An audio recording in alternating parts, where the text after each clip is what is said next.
2022년 10월 9일 연중 제28주일 제1독서 열왕기 하권 5장 14절에서 17절의 말씀입니다. 그 무렵 시리아 사람 나아만은 하느님의 사람 엘리사가 일러준 대로 요르단강에 내려가서 7번 몸을 담갔다. 그러자 나병 환자인 그는 어린아이 살처럼 새살이 돋아 깨끗해졌다.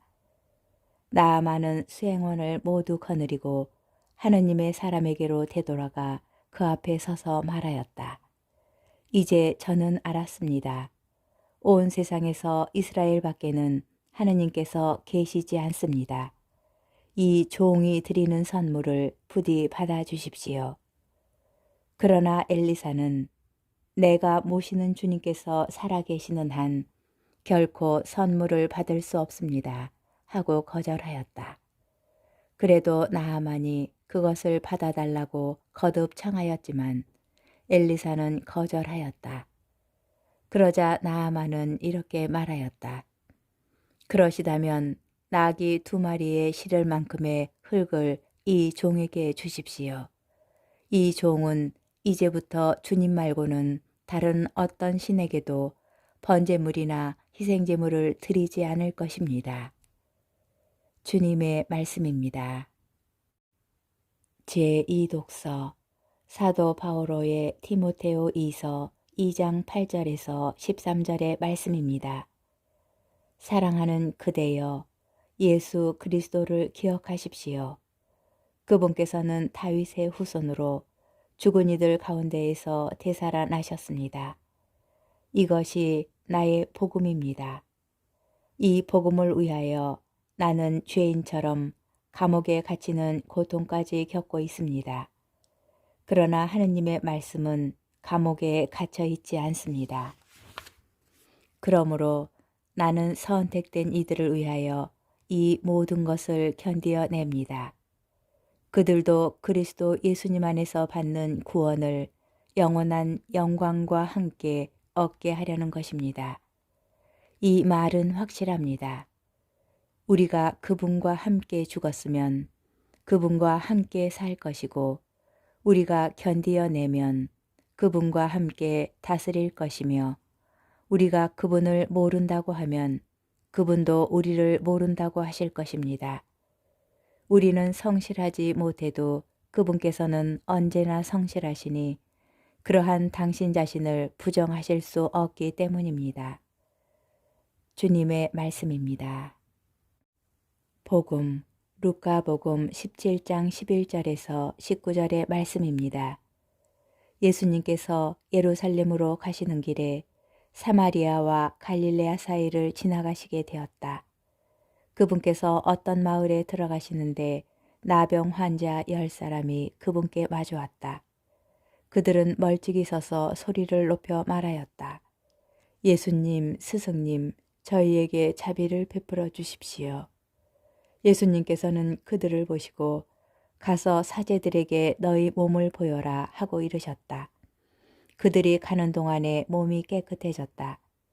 그들 가운데 한 사람은 병이 나은 것을 보고 큰 소리로 하느님을 찬양하며 돌아와 예수님의 발 앞에 엎드려 감사를 드렸다. 그는 사마리아 사람이었다. 그러자 예수님께서 말씀하셨다. 10사람이 깨끗해지지 않았느냐? 그런데 9은 어디에 있느냐? 이 외국인 말고는 아무도 하느님께 영광을 드리러 돌아오지 않았단 말이냐? 이어서 그에게 이르셨다. 일어나 가거라. 내 믿음이 너를 구원하였다. 주님의 말씀입니다. 오늘의 묵상. 오늘 복음 이야기는 치유자이신 예수님보다 그분께 은혜를 입은 나병 환자 10사람의 행동을 더 집중적으로 묘사하고 있습니다. 당시 나병 환자는 부정한 사람으로 여겨졌기에 다른 이들과 교류 없이 멀리 떨어져 지내야 하였습니다. 오늘 복음 속 나병 환자 10사람도 예수님께 가까이 다가가지 못한 채 멀찍이 서서 그저 자비를 청할 뿐입니다. 예수님께서는 평소와 다르게 그들을 바로 치유하지 않으시고 사제들에게 가서 몸을 보이라고 하십니다. 이는 나병이 다 나았음을 사제에게 공식적으로 확인받는 절차와 관련됩니다. 그들이 그분 말씀대로 떠났다는 것은 그분께 깊은 신뢰를 가지고 있음을 의미하며 사제에게 가는 동안 10명 모두 치유의 기적을 체험하게 됩니다. 그런데 문제는 여기서 시작됩니다. 치유의 수혜자는 10명이었지만 예수님께 감사를 드리러 온 이는 단 한 사람, 그것도 사마리아인이었습니다. 다시 말하면 나머지 9명의 유다인 가운데 예수님께 감사를 드리러 온 사람이 아무도 없었다는 것입니다. 그저 예수님의 명령을 잘 따랐을 뿐이라고 이해해 볼 수도 있지 않을까요? 예수님께서 가라고 명령하셨고 그들은 사제들에게 갔을 뿐입니다. 그런데 그것이 정말 예수님께 돌아오지 않은 이유일까요? 그들은 병이 나 매우 기뻐했을 것입니다. 그리고 좀 더 빨리 사제에게 가서 몸을 보이고 싶었을 것입니다. 그래야만 본래의 자리로 돌아가 정상적인 생활에 합류할 수 있을 테니까요. 그래서 치유되었을 때 그들에게 예수님을 기억하고 감사드리는 일은 별로 중요하지 않은 일이 되고 맙니다. 여러분은 감사할 줄 아는 신앙입니까? 사실 우리의 삶은 주님께서 베풀어 주신 은혜와 자비로 가득합니다. 그분께서 허락하지 않으시면 어느 것 하나 지금 있는 그 자리에 있을 수 없겠지요. 그런데 이 모든 것을 우리는 너무나 당연하게 여기며 주님께 감사를 드리는 일에 인색한 듯합니다.